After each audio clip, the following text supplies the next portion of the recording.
but now there's an absolute push, and it's coming from outside the legal department as well. I think the COO's office and the CEO's office has tasked a lot of the new legal operations officers and general counsels with exploring new ways, both from a staffing perspective, also from a workflow perspective, but then ultimately from a technology perspective.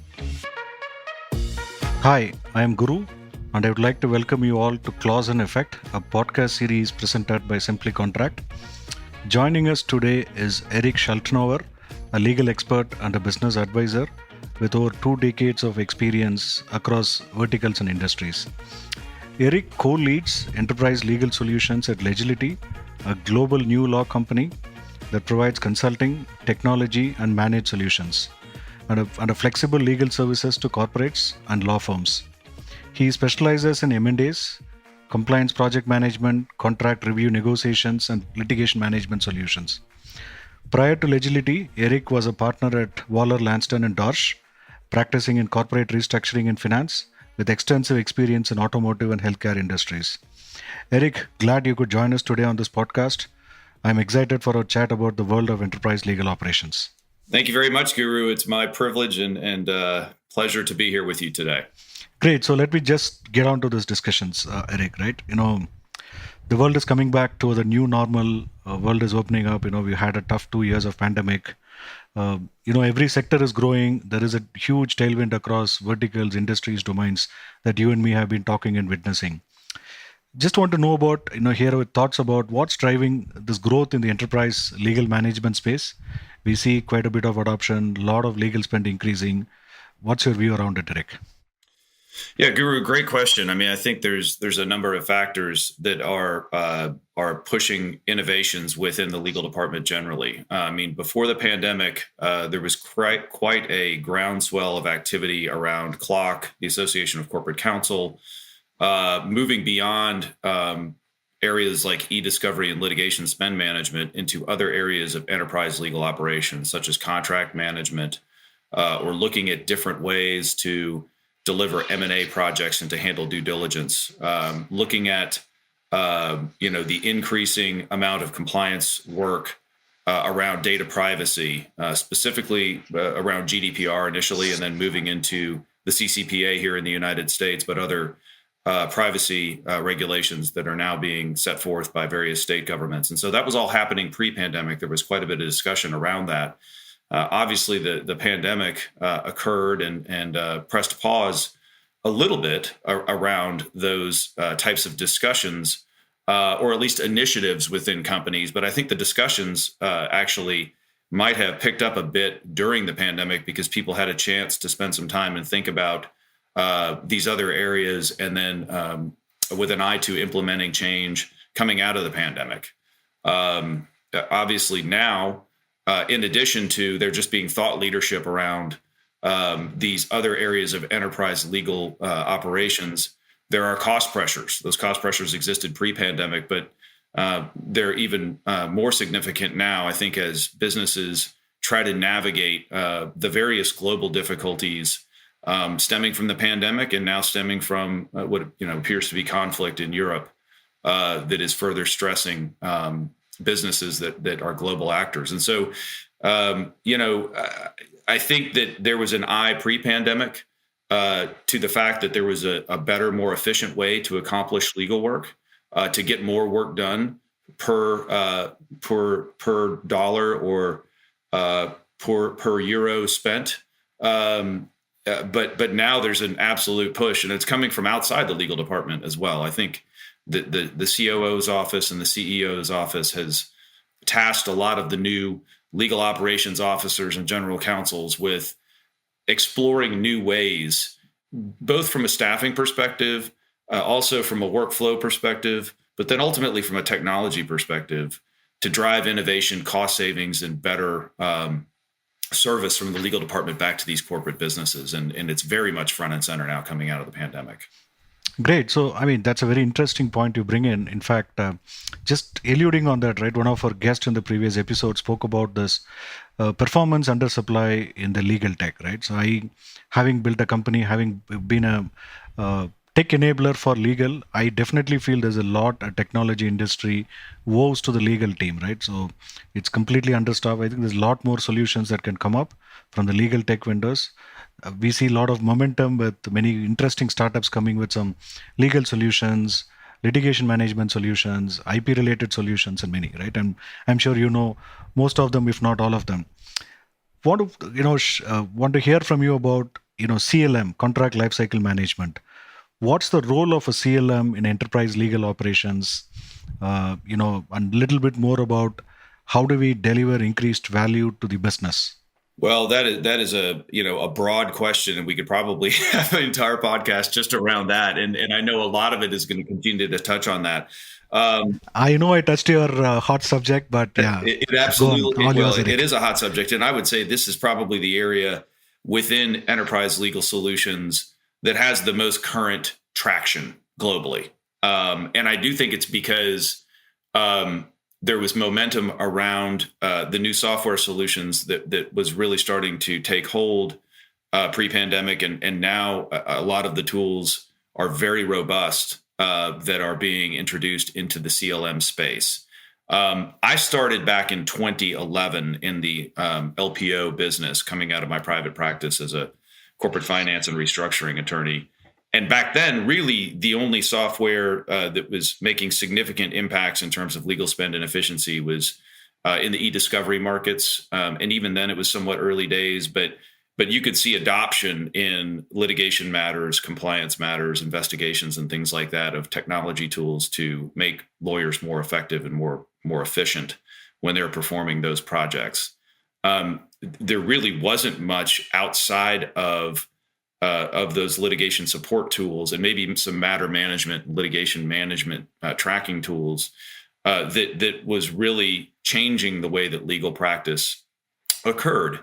And because of that, for the first probably 6 or so years, with very, very few exceptions, most of my clients were handling their contracts like they've handled contracts for the last 100 years. In some instances, they were still being done on paper.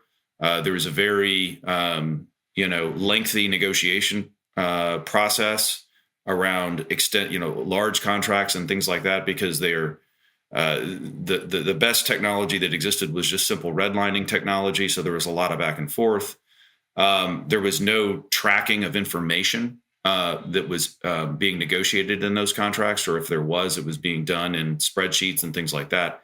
So again, I would call it a very analog process, one that took a lot of time, that cost a lot of money if you were using outside counsel to handle that, but also a lot of resources if you were using your in-house legal team to handle all of those negotiations. And so there just was not much in the way of innovation outside of a few large enterprise systems that were starting to be developed in the early 2010s. And so we did have a few clients that were working with some of the large systems, and it was clear that once more cloud-based systems could be developed and rolled out to the marketplace, there was likely going to be adoption, because at that time, I really only saw significant CLM solutions within the Fortune 100, not even really in the Fortune 500. Fast forward now to today, and we see a very robust marketplace in terms of CLM solutions that exist. I think what's driving the adoption of those systems is that the cost has started to come down to some degree. They are easier to implement because they are cloud-based as opposed to being behind the firewall. Now, obviously, you can have behind the firewall if you'd like it, but it's easier, and companies have become more comfortable adopting cloud-based solutions.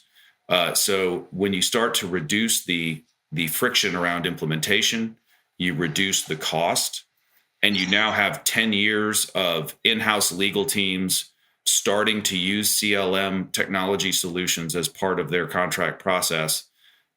You're definitely seeing that adoption curve ramp up significantly, and a lot more deployments around the world. I think all of this goes hand in hand with some of the discussion that's been happening in the thought leadership at Clock and ACC and other places like that, legal tech, recognizing that there's a tremendous amount of business intelligence and value that exists within your contracts.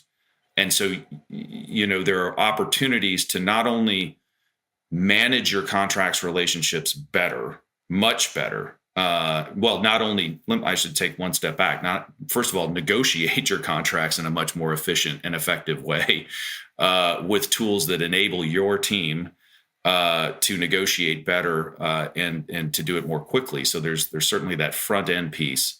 But then there's also the ability to maintain and track data that comes out of those contracts for business intelligence purposes and for contract relationship management purposes that is critical. I think there's a huge store of value. Data is the one thing now that in any business is proving to be the lifeblood of the business that flows across all of the various C-suite offices, and contracts contain a lot of that. So I think that's really what's bringing contracts in particular front and center.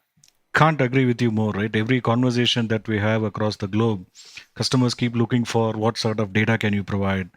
Can you provide data for procurement? Can you provide us data for finance?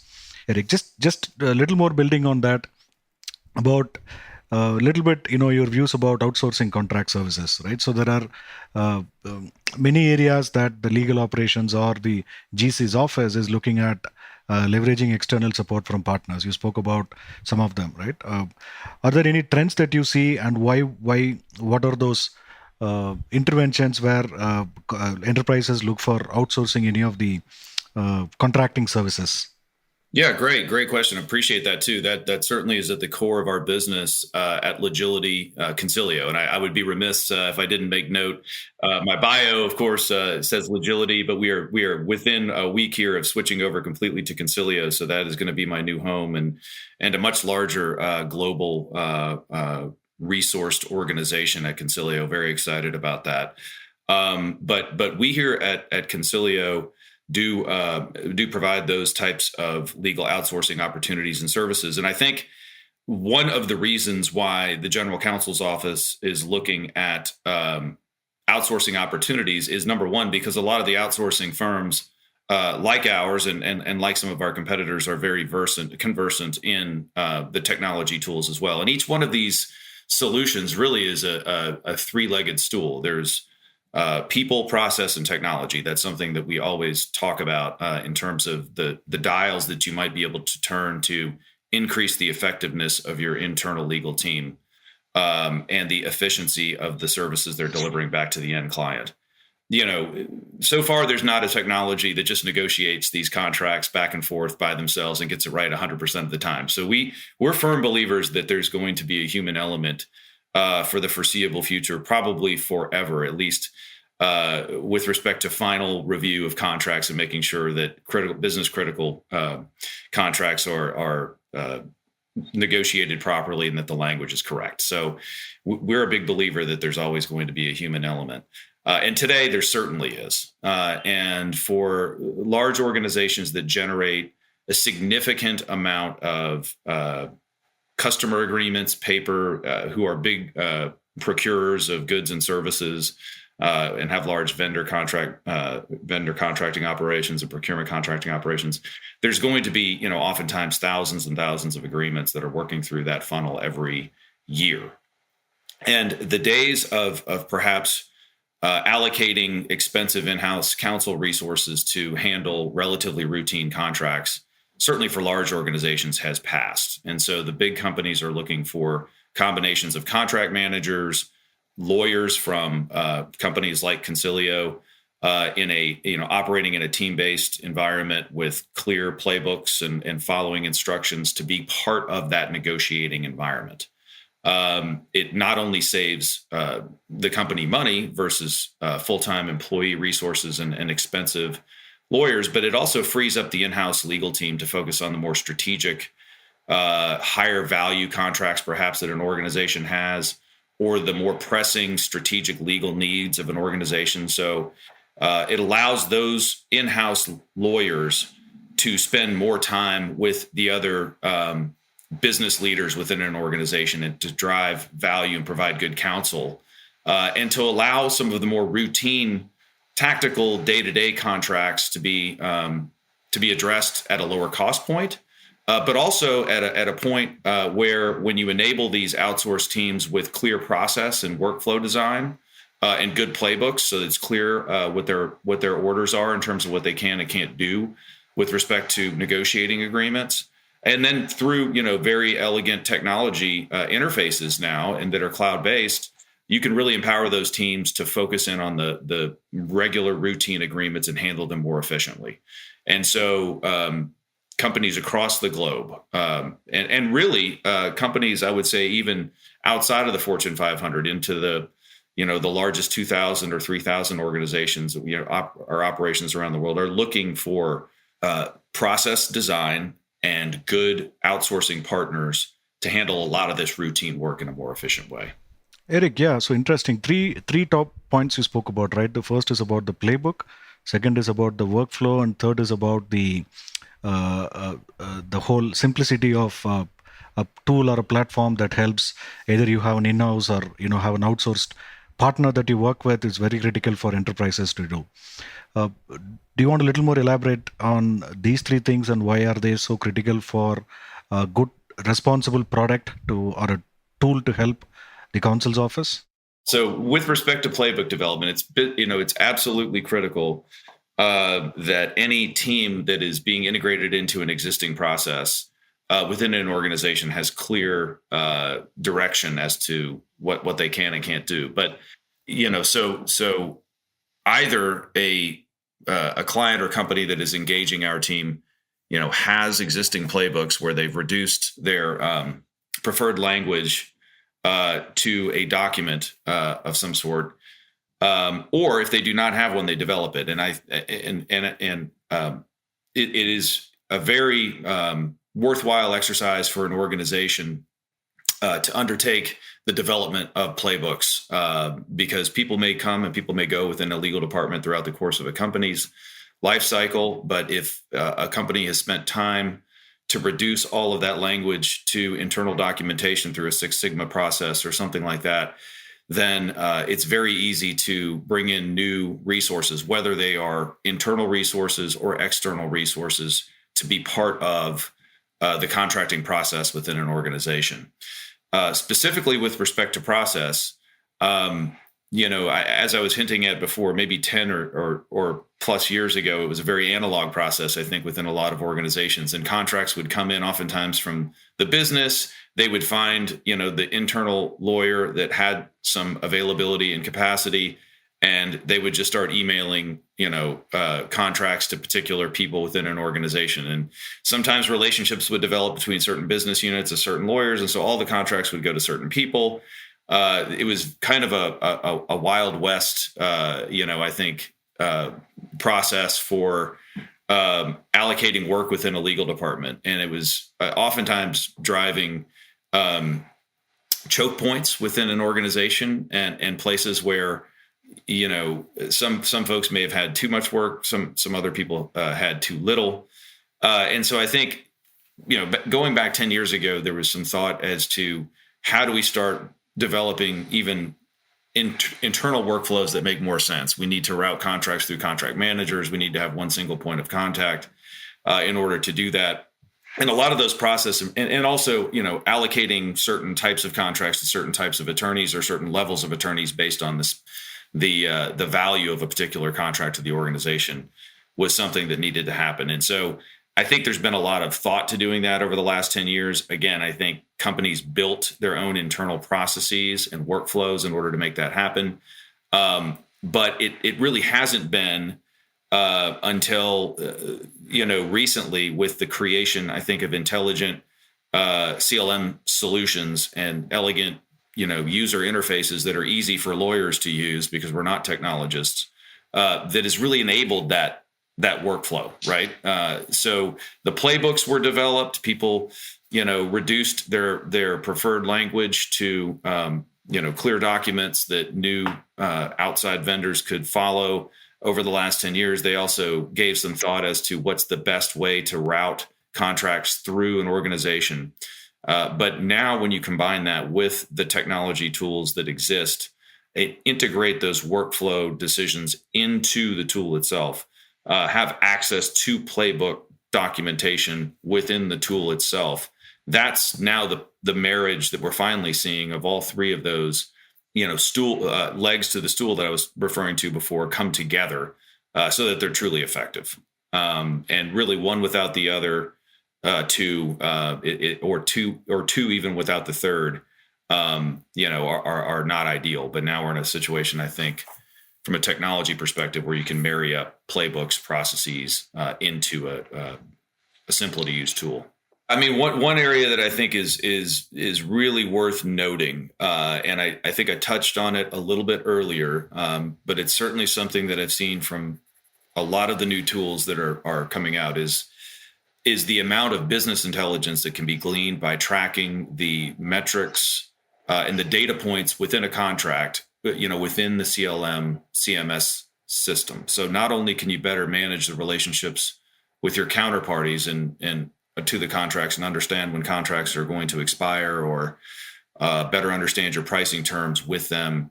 There's a lot of information that is within those contracts that can be pushed to the other officers and the other C-suite functions within a company. So, I think oftentimes contracts, even though they're the lifeblood of an organization, have been, again, not managed particularly well. And the data that comes out of those contracts is mission critical data that is important to the CFO's office, the COO's office, and ultimately the CEO's office. So again, that underlying theme of data across an organization exists within all of the departments within an organization. And now it's the CLM and CMS solutions that are pulling out probably the most business critical information for a company from a legal perspective. But because they also contain so much in the way of commercial terms, it really is transferable data that the rest of the organization needs to see. So that's a way I think that the legal department can drive a lot of value and not just be a cost center, but can become an intelligence center for the organization, so that the entire organization is ultimately more profitable or stronger. And so I think it's just important for people to consider that when they're deciding whether or not they want to invest in this people, process, and new technology solution that's capturing a lot of this data for companies. Absolutely. Data is on top of contracts, data is hidden within the contracts, data is all over the place. How do you get them and enable the business decisions based on data and insights is, I think, responsible for every tech vendor to provide it to the enterprises. Absolutely. Thank you so much, Eric. Thanks so much for the time. And, it was a pleasure having you this evening. Look forward to, catch up soon. Absolutely. Thank you, Guru. Appreciate the opportunity. So listeners, that was Eric Schultenover sharing with us his views on enterprise legal operations, performance undersupply in legal tech, and the current trends in the outsourcing contracting services. Contract lifecycle management has the power to drive value for in-house legal teams and can be used strategically to have a very positive impact on business bottom line. That was an interesting chat with Eric. Many more such conversations with industry leaders coming up in the next episodes. Stay tuned and catch us on the next episode of Clause and Effect. Subscribe to our podcast and visit simplycontract.com for more information.